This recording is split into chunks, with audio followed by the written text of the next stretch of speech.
alitoa sadaka ya mfugo. Alitoa mifugo.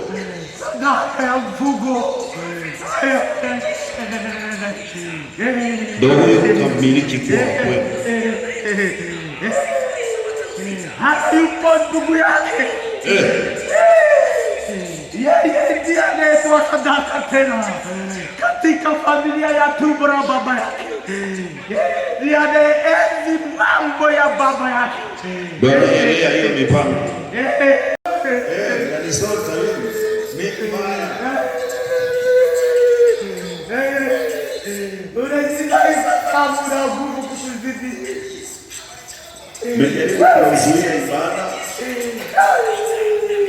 Namwambia tulipata hata kabisa. Tena akajua pia tulipata kuja. Nilitaka aache kuja. Hapa ni moto, hapa sio kawaida. Na mambo yake.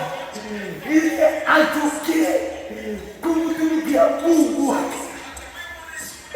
Sasa leo naua mambo yenu. Haya.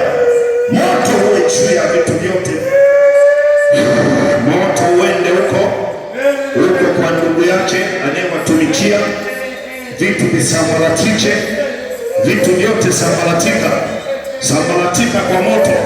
Viungue. Vizimba vitu vyote viungue moto. Vitu vyote viungue moto. Moto. Moto. Moto.